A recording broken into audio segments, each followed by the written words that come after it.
Okay, क्या हो सकती है semantics? Any guess? Sir study of meanings.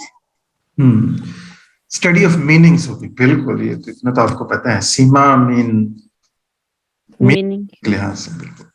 Sign है ना, साइन के मीनिंग क्या है? जी सर। लेकिन ये कौन से मीनिंग? लेकिन उससे पहले, यानी आज हम सिमेंटिक्स तो पढ़ने जा रहे हैं, इसमें कंटेंट लिस्ट भी आपको शो कर दीजिए, बल्कि इसको ले जाते हैं फुल स्क्रीन की तरफ, अब ज्यादा नजर आएगा अच्छे से आपको। Semantics study of the science and there meanings and relationship, ये सारा कोई, यानी ओवरऑल रफली हम कहें तो हम मीनिंग्स को स्टडी करेंगे इसके अंदर। लेकिन मीनिंग्स की बात हमने पहले कहीं और भी की है, लेकिन इस बात को करने से पहले ये लिटरल मीनिंग इसको हम शायद। हाँ जी, मीनिंग की बात हमने प्रैग्मेटिक्स पे किया था, हमने लेक्चर आई थिंक, ये नहीं किया अभी तक? Yes sir. जी सर किया हुआ है सर लास्ट लेक्चर उस पे ही था। तो प्रैग्मेटिक्स और सिमेंटिक्स का फर्क भी हमें करना है। प्रैग्मेटिक्स क्या क्या है और सिमेंटिक्स क्या है, कहाँ पे इनकी बाउंड्रीज है?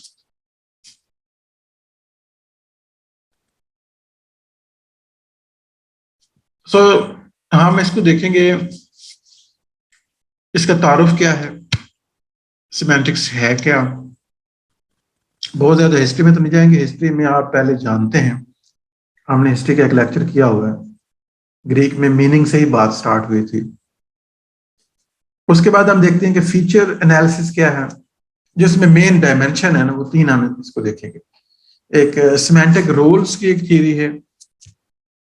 सिमेंटिक सारी तो नहीं ये कवर कर पाएगा, छोटा सा लेक्चर, पूरी बुक से इस पे लिखी जाती हैं। तीन बड़ी चीजें जो जॉर्ज यूल ने कवर की हैं, जिनको वो समझता है कि बहुत इंपॉर्टेंट है और हमें पता होना चाहिए, वो उसने तीन एरियाज को कवर किया। एक फीचर एनालिसिस को, एक सिमेंटिक रोल्स को उसने कवर किया, जो डिफरेंट जो नाउन फ्रेज है या डिफरेंट फ्रेजेस हैं, उनके जो रोल्स असाइन किए जाते हैं, या उस तरह से उसका एनालिसिस किया जाता है, जैसे थीम एनालिसिस भी आप कह सकते। लेक्सिकल रिलेशनशिप, इसके अलावा जो है वर्ड्स का आपस में क्या ताल्लुक है, कितने साइड से इसका ताल्लुक बन सकता है। लेक्सिकल जो वर्ड्स हैं जो स्टैंड कर सकते हैं ऑन देयर ओन, जो मीनिंग वाले वर्ड्स हैं जो मीनिंग कैरी करते हैं। तो सिमेंटिक्स का और एक छोटा सा तारुफ, जिसकी बेसिक्स जिन्होंने पहले से पढ़ी है उनके लिए कोई यहाँ तक मुश्किल बात नहीं है। बाकी यहाँ फीचर एनालिसिस एक टेक्निकल टर्म है, सिमेंटिक रोल एनालिसिस एक टेक्निकल टर्म है, और लेक्सिकल रिलेशन एक ऐसा रिलेशन है जिसको बहुत बहुत कुछ तो आप पहले से जानते हैं। जब इसके इनसाइड जाएंगे तो आपको आइडिया हो जाएगा।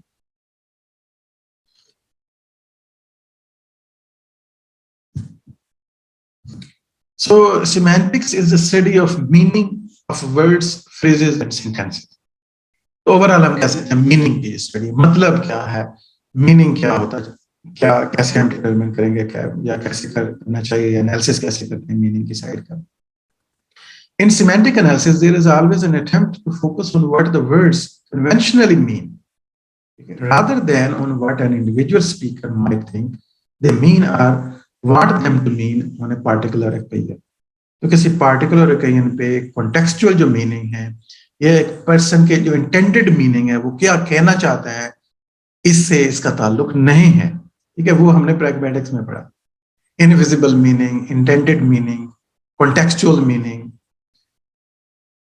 वो भी यकीनन स्टडी ऑफ मीनिंग है, लेकिन इसलिए प्रैग्मेटिक्स एक सेपरेट ब्रांच है। ये बिल्कुल जैसे एक स्टूडेंट ने भी बताया भी कि ये लिटरल मीनिंग है उसकी, जो कन्वेंशनल मीनिंग आप जिसे कह लें। This approach is concerned with linguistic meaning that is shared bye all competent users of the language. ये इंडिविजुअल की डिजायर नहीं है कि ये मीनिंग होना चाहिए, ये सोसाइटी में जो कन्वेंशनली मीनिंग पाए जाते हैं, जिस पे सारे लोग एग्री करते हैं कि इसका ये मतलब होगा।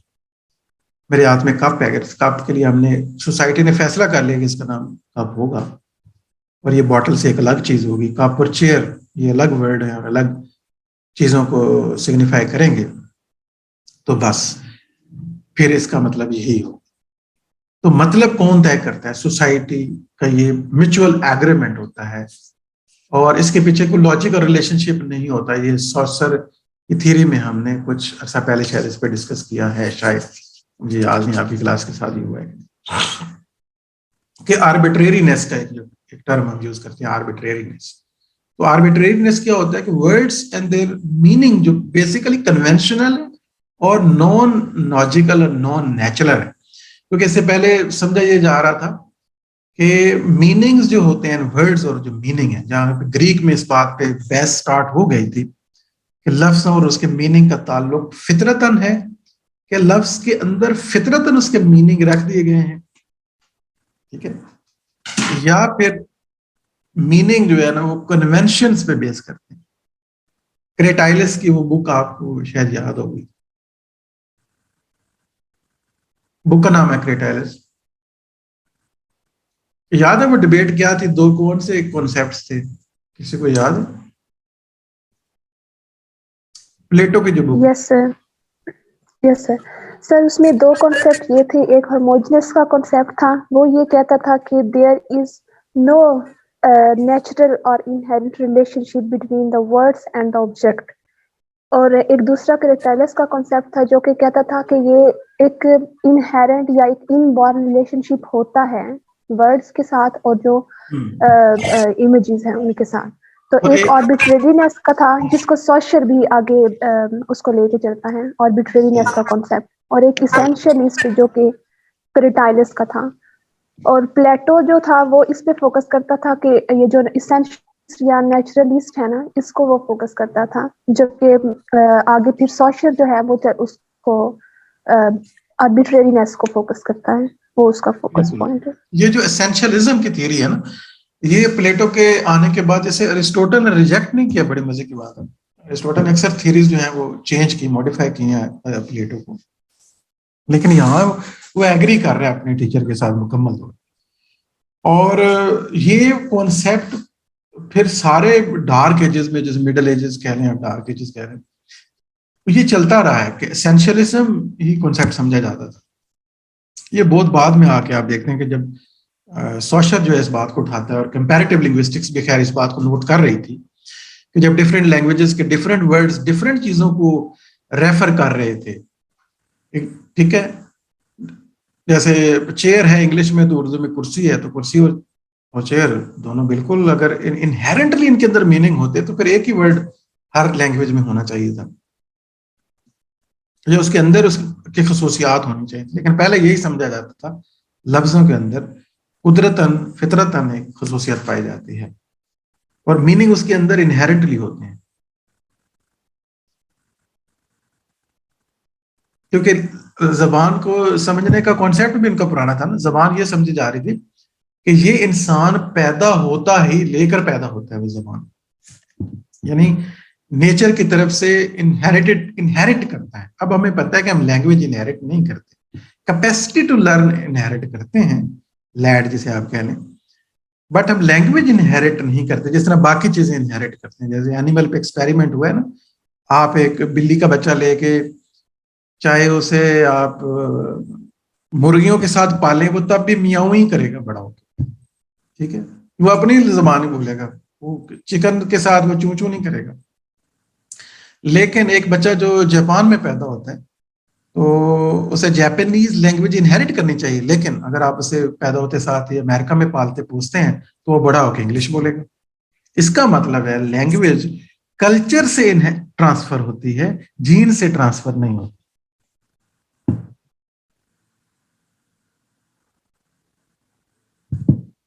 खैर, कन्वेंशनल मीनिंग तो सिमेंटिक क्या स्टडी करती है? सिमेंटिक्स एक्चुअली स्टडी करती है वो जो कन्वेंशनल सोसाइटी का एग्रीमेंट मीनिंग है, उसको स्टडी करती है। This approach is concerned with the linguistic meaning that is shared by the all competent users of the language. We are talking about the competent users जो understand करते हैं। We have already ruled out special meaning that one individual might attach. इसको हम बाहर निकाल दिया, जो आप खास मीनिंग एक पोएट जो है ना वो हो सकता है उसके मीनिंग ही चेंज कर दे, उसके लिए मून कोई और ही मतलब हो, हमारे लिए तो वो ऑब्जेक्ट जो आसमान पे चमकता है और उसका मून उसके बिलव्ड हो तो मीनिंग तो चेंज हो, उसका वो पर्सनल मीनिंग है ना, हमारा उससे कोई लेना देना नहीं। That is our main interest is in what we might describe as the widely accepted objective or factual meaning. ये कौन से हैं? Shared by the community, conventional, widely accepted objective or factual meaning. ठीक है, इसको हम कहेंगे of words and not their subject or the passive meaning. तो इसमें कोई passive meaning नहीं आते, कोई subjective meaning नहीं आता, ये एक objective, factual, shared by the community वाले जो meaning हैं, उनकी स्टडी को हम कहते हैं semantics. हाल तो ये बात बड़ी सिंपल थी, लेकिन सोचा कि थोड़ा डिटेल से इस पे बात कर लेते हैं. So this distinction is generally presented in terms of the referential meaning as opposed to the associative and emotive meaning. यहाँ पे हम चले इस डिबेट के साथ हम different terms भी साथ सीख सकते हैं. तो हमारे पास referential meaning होते हैं versus emotive और associative meaning.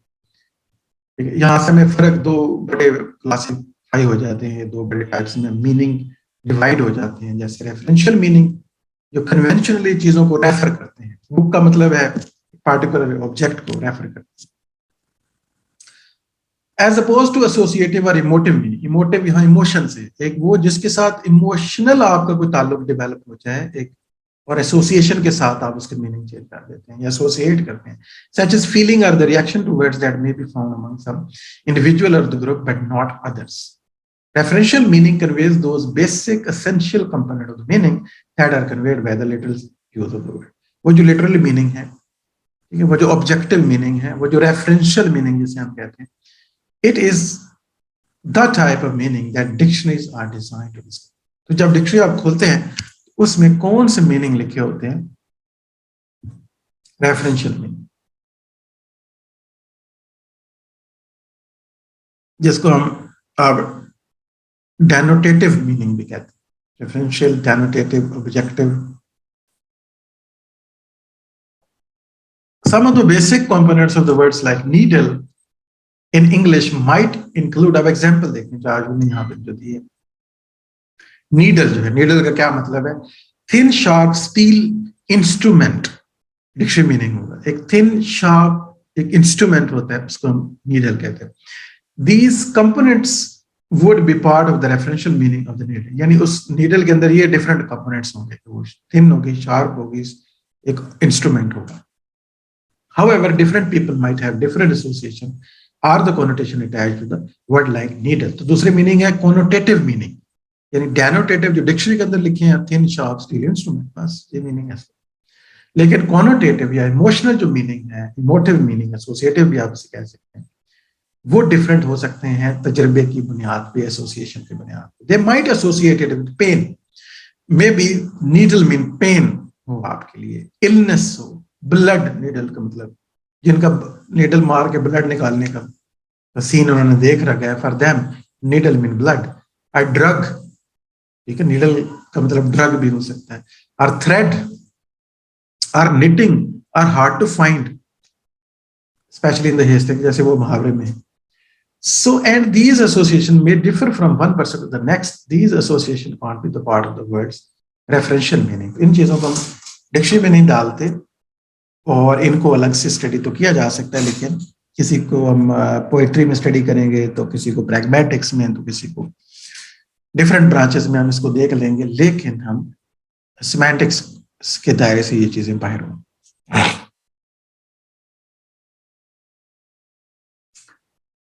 सो मीनिंग की जरूरत, पहली बात है जरूरत कैसे पेश आती है कि सिमेंटिक्स कितनी इंपॉर्टेंट है, सिमेंटिक्स का जानना कितना इंपॉर्टेंट है. सिमेंटिक का डायमेंशन अमूमन जो मिस किया जाता है वह कैसे है, ये ऑर्डनेस एक हम एक्सपीरियंस करते हैं. We experience when we read sentences such as following the hamburger ate the boy, for example. देखिए क्या आपको ये सही लगता है सेंटेंस?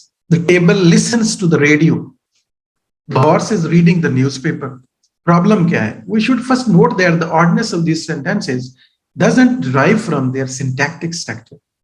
अगर आपको ये बोला जाए कि इनकी ग्रामर चेक करें, तो बिल्कुल the hamburger is the subject, it is the verb, the boy is the object. तो सब्जेक्ट वर्ब ऑब्जेक्ट है और बिल्कुल इनके दरमियान एग्रीमेंट भी ठीक है. तो ग्रामेटिकली आपको कहीं भी एरर नहीं मिलेगा तीनों sentences. Grammatically they are the well form sentences, accurate sentences. उसके बावजूद ये आपको ऑड लग रहे हैं, ये हमें पढ़ते हुए अजीब से लगते हैं, जब तक कि हम इसे किसी वही ना कॉनोटेटिव मीनिंग ना चले जाएं, उससे हटकर रेफरेंशियल जनरल मीनिंग में रहेंगे तो ये बिल्कुल ऑड हो जाएंगे। हाँ, जोनाथन स्विफ्ट के हाइनम वाली सीन में हॉर्स हो सकता है रीडिंग भी करते हों, लेकिन वो कॉनोटेटिव मीनिंग में चले जाएंगे।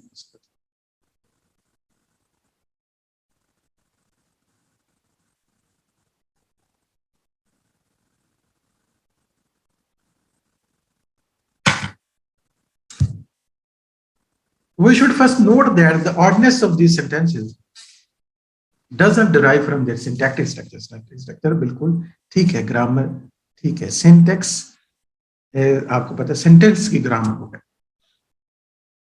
According to the basic syntactic rules for the forming English sentences, we have well-formed structures. This sentence is syntactically good but semantically good. These होना चाहिए। तो ये जो sentences हैं इनमें से एक जो आप अगर ले लें, तो प्रॉब्लम इसके साथ क्या है?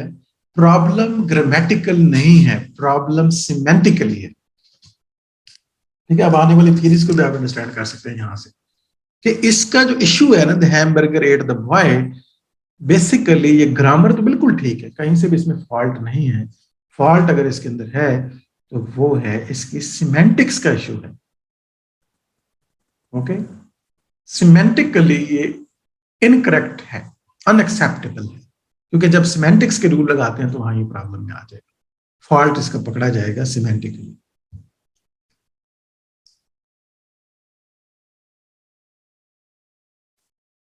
तो यहां से हमें आइडिया हो कि सिर्फ जो है ना वो ग्रामर काफी नहीं है वेल सेंटेंसेस को फॉर्म करने के लिए, अच्छे रेफरेंसेस को बोलने के लिए हमें साथ साथ सिमेंटिक्स की भी जरूरत है। सो सिमेंटिक फीचर एनालिसिस सबसे पहले होता है, जो अभी आपने सेंटेंस देखे भी हैं उनमें जो प्रॉब्लम आ रहा था हमें कैसे उसका पता चलेगा, या उसका एनालिसिस कैसे होगा, तब हम कहेंगे कौन से रूल लगाएंगे। जैसे ग्रामेटिकल रूल्स होते हैं, ग्रामेटिकल सिस्टम है, थियरीज है, सिमेंटिक रूल्स भी हैं। The feature of meaning that any noun must have in order to be used as a subject of the verb ate. ठीक है, तो फीचर एनालिसिस क्या होगा कि कुछ फीचर होते हैं जो आप लगाएंगे, वो टेस्ट उन्हें पास करना है as a being a subject of the noun, to qualify being the subject of the noun. Otherwise वो qualify नहीं करेंगे कि ये subject of the noun है। Such an element may be general as animate being, maybe वो feature हम कह रहे हैं कि animate होना चाहिए, animate और inanimate का फर्क हम कर सकते हैं। ठीक है, ह्यूमन और नॉन ह्यूमन का हम कर सकते हैं। तो प्लस माइनस के साथ ना ये कुछ फीचर होना और कुछ ना होने वाला एक डिजाइन होता है, वो यूज किया जाता है, जिसे फीचर एनालिसिस कहते हैं, semantic feature analysis. We can then use this idea to describe part of the meaning of the words as having either plus or minus that particular feature. कुछ फीचर है जो plus minus का वो होगा कि ये है, ये नहीं है इसके अंदर। So the feature that noun boy has is plus animate. अब देखना, boy can eat hamburger, but hamburger जो है शुरू में लगा देंगे can't eat the boy, unless के वो कोई ड्राउनी फिल्म ना हो। यूजुअली नॉर्मली ऐसा नहीं हो सकता।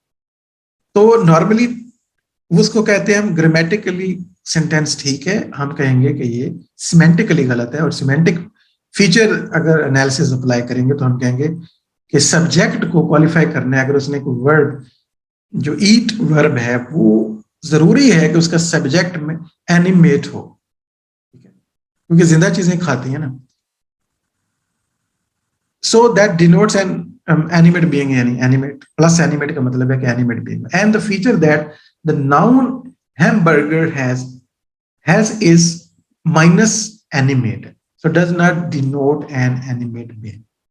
तो हैमबर्गर को जब हम क्वालिफाई करेंगे यहाँ पे ये लगाएंगे कि एनिमेट है कि नॉन एनिमेट है, और हमें पता है कि ईट जो है वो नॉन एनिमेट नहीं कर सकते, लिहाजा वो माइनस जब लगेगा तो ये हम कहेंगे कि ये सिमेंटिकली गलत हो गया है।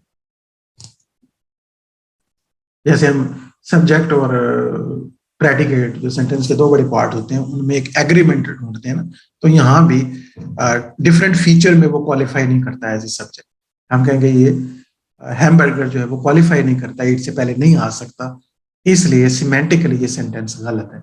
वैसे तो आपके सेंस नहीं बता दिया था कि ये सेंटेंस गलत है, लेकिन वो कैसे आपको पता चला, तो वो इस बुनियाद पे आपको पता, वो कुछ फीचर है जो आपने अप्लाई किए अनकॉन्शियसली।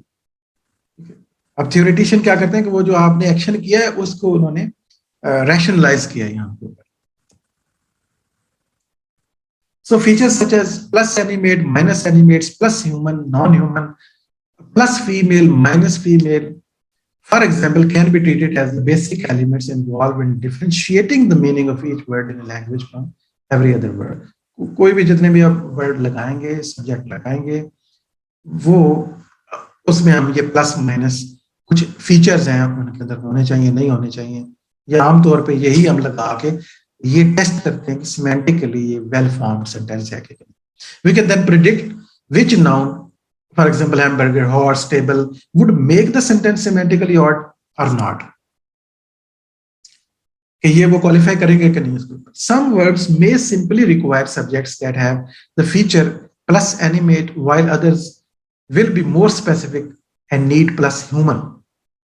ठीक है, हो सकता है कि वो एनिमेट होने के साथ प्लस ह्यूमन होना भी उसकी प्राइमरी कंडीशन हो सकती है, प्लस मेल और प्लस फीमेल या माइनस फीमेल, कुछ एक्शन ऐसे भी हो सकते हैं। तो ये सारे फीचर्स हैं जो अप्लाई किए जाते हैं और इस बात का टेस्ट किया जाता है, और अदरवाइज फिर हम कहते हैं कि ये सिमेंटिकली वेल फॉर्म सेंटेंस है कि नहीं। जिसे हम ग्रामेटिकली वेल फॉर्म्ड और इल फॉर्म सेंटेंसेस को आइडेंटिफाई करते हैं ग्रामेटिकल फीचर्स अप्लाई करके कि ये ठीक सेंटेंस नहीं, कोई ये क्वालिफाई नहीं करता ग्रामेटिकल फीचर्स को। सेम लाइक हम क्या करते हैं फीचर एनालिसिस के अंदर सिमेंटिक्स कुछ फीचर्स हैं, जैसे animate, inanimate, plus human, minus human, और मेल और फीमेल, ये चंद आपके सामने मैंने रखे, ह्यूमन, नॉन ह्यूमन भी है। So problem with the approach of the feature analysis, इसके साथ एक कुछ मसला भी है, ये कुछ लिमिटेड अप्रोच हमें लगती है, कुछ जो है लिंग्विस्ट हैं उनके मुताबिक ये उतनी एप्रोप्रिएट नहीं है शायद सारी चीजों को ये डिस्क्राइब कर सके। So the approach just outlined is a start on analyzing the basic component of the word meaning, but it is not without problem. That approach involves a view of words in a language as some sort of containers that carry meaning components. ये ऐसे लगता है कि words are the containers which carry the meaning. तो उनके अंदर ये चीज है कि नहीं है, ऐसे लग रहा है वर्ड की, फिर भी किसी हद तक हम एसेंशियलिज्म की तरफ शायद हम चले जा रहे हैं कि वर्ड्स के अंदर इनहेरेंट कुछ बातें हैं, कुछ या उसके अंदर है कुछ या ना होने, प्लस माइनस का जो कॉन्सेप्ट है। This approach seems to be too restrictive and very limited in terms of the practical use. There is more to the meaning of the words than these basic types of the feature. जब ये apply आप करेंगे, और कहीं ना कहीं ऐसी stage आ सकते हैं जब ये पूरी तरह से वो अप्लाई ना हो पा रहे हो, आप ये ऑब्जेक्शन जल्द बना, आपके ज़हन में हो सकता है सेंटेंस भी आ गया, तो ये देखिए नहीं, यहाँ तो ये फीचर अप्लाई करने के बावजूद जो 5-6 हमने बनाए हैं सेंटेंस डिफाइन नहीं हो पा रहे। तो बिल्कुल ये बात हम खुद कह रहे हैं कि ये लिमिटेड अप्रोच है। शुरू में ये अप्रोच जो है वो डेवलप की गई, लेकिन ये देखा गया कि फीचर एनालिसिस, जो सिमेंटिक एनालिसिस है, फीचर एनालिसिस, ये कॉन्सेप्ट थोड़ा लिमिटेड है, लेकिन आल दो ये एक कॉन्सेप्ट है, एक अंडरस्टैंडिंग। उसके बाद हमारे पास एक नया कॉन्सेप्ट आया, that is called the semantic roles. उन्होंने कहा जी नहीं, अब एक और चीज लेके आते हैं, सिमेंटिक रोल जो है ये ज्यादा बेहतर चीज है समझने की। Instead of thinking of the words as the containers of the meaning, we can look at the roles they fulfill within the situation described by sentence. किसी भी सेंटेंस की जो सिचुएशन है, वो जो भी डिस्क्राइब की जाती है, बेहतर ये होगा कि हम ये देखेंगे कोई वर्ड वो रोल क्या प्ले कर रहा है उस सेंटेंस के। If the situation is simple event as the boy, for example, देखिए sentence, the boy kicked the ball, ठीक है, सब्जेक्ट है, प्रेडिकेट है, kick the ball, the boy is a subject, grammatically तो हमारा ताल्लुक भी नहीं है, वो वैसे भी क्वालिफाई कर रहा है उसको। Then the verb described an action, kick एक एक्शन को डिस्क्राइब करता है verb. The noun phrase in the sentence जैसे द बॉय है जो describe the roles of entities such as people and things involved in the action. So identify small number of the semantic roles also called thematic roles are the case roles for these noun phrases. तो semantic roles क्या करता है कि ये देखता है कि ये नाउन है और द बॉल है और द किक है बीच में, सॉरी किक है, तो तीन अगर इसके बड़े ऐसे हैं, वर्ब है, सब्जेक्ट है और ऑब्जेक्ट है, जनरली जो कैटेगराइज किया जाता है। या सब्जेक्ट और प्रेडिकेट का पार्ट है वर्ब और फिर नाउन फ्रेज, जो जनरल आपने अगर थोड़ी सी अगर सिंटेक्स पढ़ा होगा तो सेंटेंस के दो बड़े पार्ट्स होते हैं, नाउन फ्रेज और वर्ब फ्रेज, जो इनिशियल सिंटैक्टिक स्ट्रक्चर का चोम्स्की ने कॉन्सेप्ट दिया था। तो इसमें देखें ना, नाउन फ्रेज और वर्ब फ्रेज हमेशा पार्ट होती है वर्ब और नाउन फ्रेज। तो इसका मतलब है ये जो पार्ट्स हैं, जो फ्रेजेस हैं इसके अंदर आ रही हैं, इनका कोई ना कोई पार्टिकुलर रोल है जो ये प्ले करती हैं, और उस रोल एनालिसिस से सिमेंटिक को हम आसानी से डिस्क्राइब कर सकते हैं। लेकिन इसको आगे अभी आपको समझ लेगा, for example agent and theme. In our example sentence one role is taken by the noun phrase the boy as the entity that perform the action। अब boy क्या कर रहा है, ठीक एक एक्शन है, boy परफॉर्म करता है, और ball जो एक्शन रिसीव कर रही है। So the boy, the entity that perform the action, technically known as the agent। इसको हम इस रोल थ्योरी के अंदर कहेंगे एजेंट है। ये सिमेंटिक थ्योरी है और उसमें हम इसको कह रहे हैं कि एजेंट है। Another role is taken by the ball as the entity that is involved in or affected by the action, which is called theme or sometimes the patient। तो एक्शन है, एक तरफ एजेंट है who performs the action, और एक action है verb और who receives the action। जो रिसीव करते हैं उसे हम कहते हैं, इस थ्योरी के मुताबिक उसको टेक्निकली एक नाम दिया जाता है पेशेंट, और या फिर उसको कहते हैं थीम। ठीक है, सो थीम जो है ना इस सेंटेंस का, वो प्रेडिकेट सारा थीम है उसका, किक द बॉल है, और रिसीव किया जो एक्शन बेसिकली जिसने, उसको हम कहेंगे थीम या पेशेंट भी कहेंगे। The theme can also be an entity, the ball, that is simply being described, not performing an action, as in the ball was red।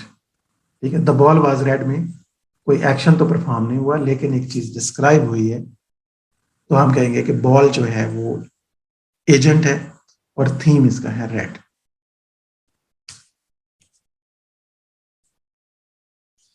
Agents and the themes are the most common semantic roles. इस theory के अंदर बड़े common है agent और theme वाला role जो है सबसे ज्यादा। एजेंट क्या है, जो परफॉर्म कर रहा है एक्शन, और थीम क्या है, जो एक्शन रिसीव कर रहा है। So although agents are typically human, the boy as in sentence 1, ये 5 सेंटेंस दिए गए हैं, उसके मुताबिक यहाँ इसकी डिस्क्रिप्शन है बिलो। देखें द बॉय, जैसे the boy kicked the ball, हमारा पहला जो सेंटेंस चल रहा है, the boy kicked the ball, तो ऑब्वियस है कि boy is the agent. They can also be the non human entities that cause actions, as in the noun phrase denoting a natural force, the wind। yes, the wind blew the ball away। ठीक है ना, अब देखें ना यहाँ पे वो जो हमने एनिमेट और इनएनिमेट वाला प्रॉब्लम है, वो यहाँ पे ये सॉल्व होता है, जो पिछली थ्योरी के अंदर में एक प्रॉब्लम फील हो रहा था। सो एजेंट और थीम की बात जो हम कर रहे हैं, तो इसको आगे बढ़ाते हैं, लेकिन एक ब्रेक के बाद।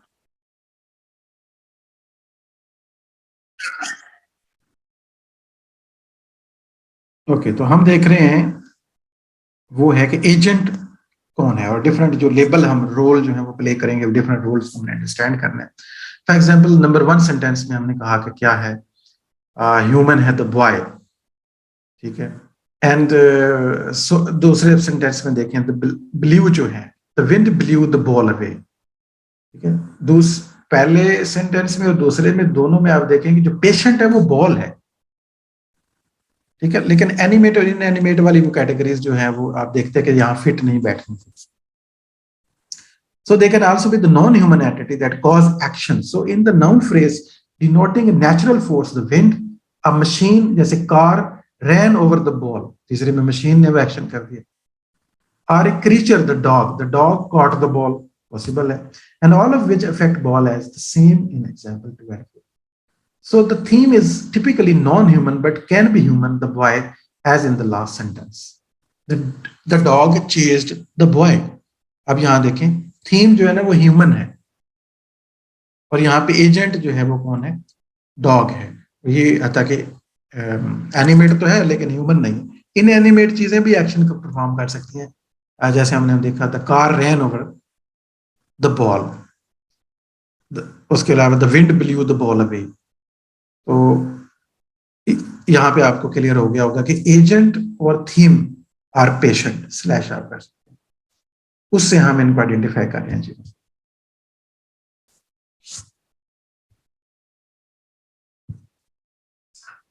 उसके बाद में हमारे कुछ और टर्म्स भी हैं, instrument and experience.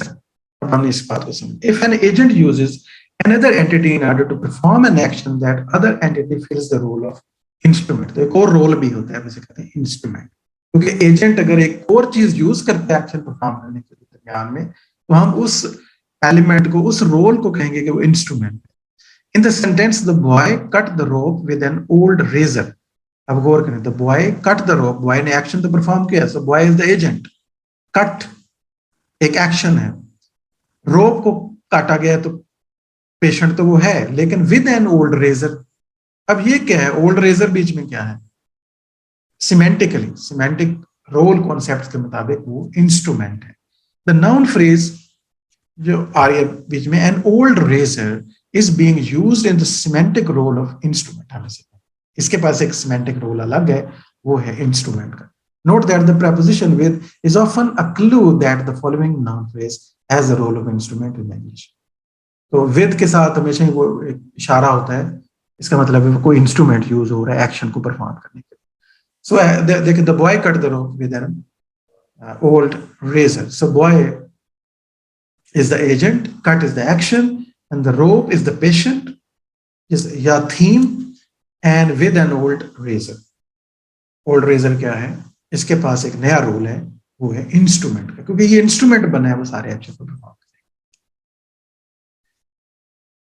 When a noun phrase, और दूसरे जो टर्म हमने यूज किया experiencer, when the noun phrase is used to designate an entity as the person who has a feeling, perception or state, it fills the semantic role of experiencer। अब जरूरी नहीं कि जो noun phrase में जो entity है वो action ही perform कर रही हो, ठीक है। If we feel, know, hear or enjoy something, we are not really performing an action, hence we are not agents। Agent होने के लिए एक्शन परफॉर्म करना जरूरी है। इसका मतलब हमारा जो रोल है वो चेंज हो जाएगा, या उस नाउन फ्रेज में जो नाउन है उसका रोल चेंज हो जाएगा। We are in the role of experiencer. In the first sentence below, the experiencer, the woman is the only semantic role. The woman feels sad, ठीक है। यहाँ पे देखें, द वुमन फील्स सैड, तो feel जो एक एक्शन है, ठीक है, और वुमन ने वो महसूस किया है, सैडनेस जो है वो महसूस किया उसने, तो वापस जो है ना उसके ऊपर एक्शन चला गया पुरानी ग्रामेटिकल टर्म्स में। So the woman is not the agent but experiencer. एक नया हमारे पास सिमेंटिक रोल की हमारी टर्म आ जाती है। So woman is the only semantic role. In the second example, the question is asking if you had the experience of hearing the theme that noise, did you hear that noise. क्योंकि यहाँ पे सवाल किया जा रहा है, so you is the experiencer, ठीक है। आप तो पूछा गया कि आपने सुनी, एक्सपीरियंस की है ये नहीं।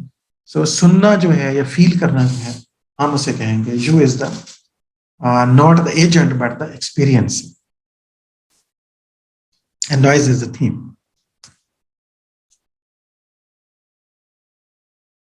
तो यहाँ पे ये दो नई टर्म भी आपको आसानी से समझ आ जाती है, एजेंट और थीम। और उसके बाद हमारे पास आ गई इंस्ट्रूमेंट एंड एक्सपीरियंस। बिल्कुल आसानी से आप इसे समझ सकते हैं और अप्लाई कर सकते हैं। सो लोकेशन, सोर्स एंड गोल। अभी रोल हमारे खत्म नहीं हुए, सिट बैक, इजी रहे, आखिरी बात है ये, लेक्चर की आखिरी बात नहीं है, अभी बहुत कुछ है। A number of the other semantic roles designate when an entity is in the description of an event। Other semantic roles भी कुछ है, where an entity is on the table in the room fills the role of location, ठीक है। On the table की बात की जा रही है, इन द रूम की बात की जा रही है। ये जो फ्रेजेस हमें बताएंगे ये क्या चीज बता रही है, लोकेशन, एक्शन का जो की लोकेशन है उसको बता रही है। Where the entity moves from is the source from Chicago, and where it moves to is the goal. अगर कोई चीज कहीं से मूव होकर कहीं की तरफ जा रही है तो जहां से आ रही है उसको सोर्स कहेंगे, जहां को जा रही है उसे गोल कहेंगे, जहां पे चीज मौजूद है उसे लोकेशन कहेंगे। New Orleans, as in we drove from Chicago to New Orleans। Sentence है, we drove from Chicago to New Orleans। हमने जो कि मूव किया है, हम एजेंट हैं, ड्रोव हमने एक्शन किया है, और एक्शन के बाद जो है ना वो हमने एक जगह से दूसरी जगह जाना है, तो एक जो है वो सोर्स है और एक जो हमारा गोल है. When we talk about transferring money from savings to checking, the source is saving and the goal is checking. Note that a single entity, for example, George, can appear in several different semantic roles. और ये fix नहीं है कि वो एक ही चीज में उसी जगह वैसे ही बिहेव करना है, बल्कि ये रोल है और एक ही एंटिटी डिफरेंट रोल प्ले कर सकती है अकॉर्डिंग टू सेंटेंस की सिचुएशन. सो लोकेशन, सोर्स और गोल हमारे पास आ जाते हैं कुछ नए सेमेंटिक रोल्स. तो ये हमारे पास कितने बन गए?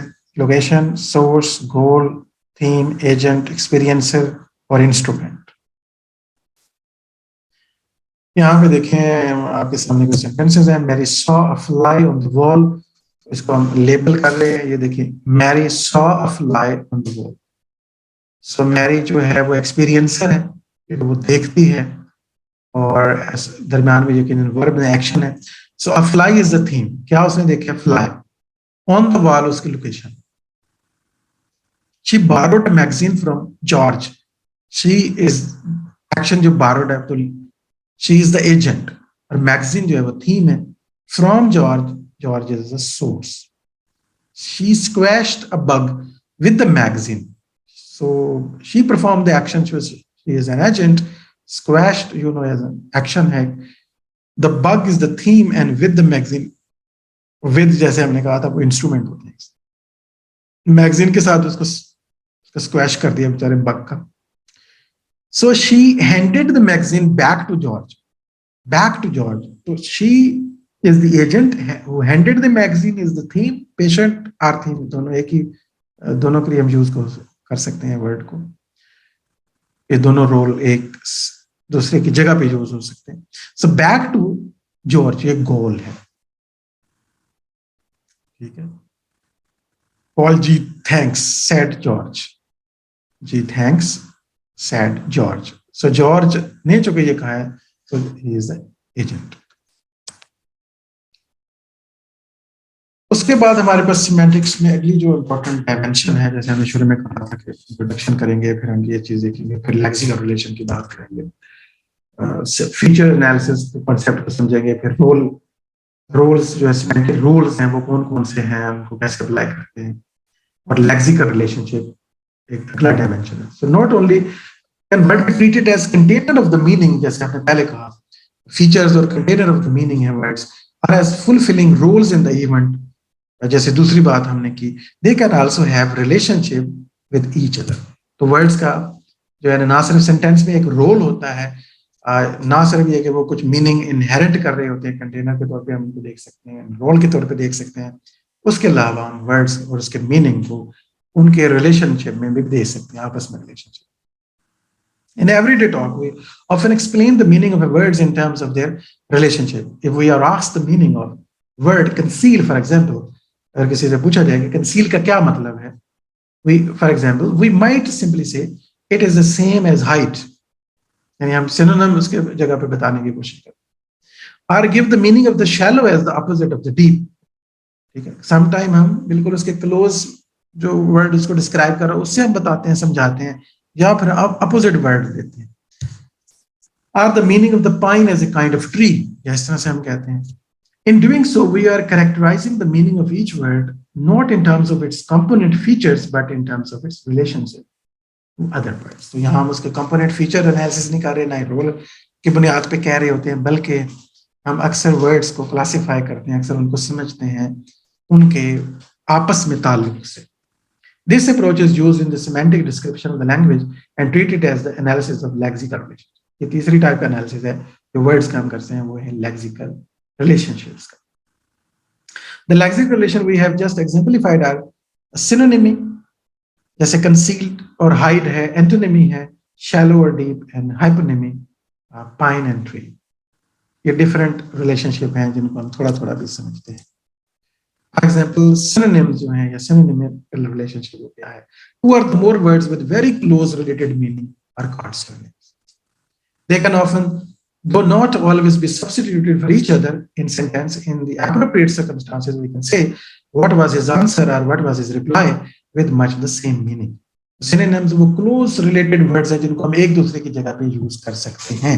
हाल तो कहीं कहीं और सिचुएशन भी होती है जो एग्जैक्टली रिप्लेस नहीं हो पाते, लेकिन टू सम एक्सटेंट जो एक दूसरे को रिप्लेस करने के काबिल हों, हम उनके बारे में कहते हैं कि ये सिनोनिम्स हैं, यानी क्लोज मीनिंग में एक सिमिलर। ये आप बात समझते भी हैं,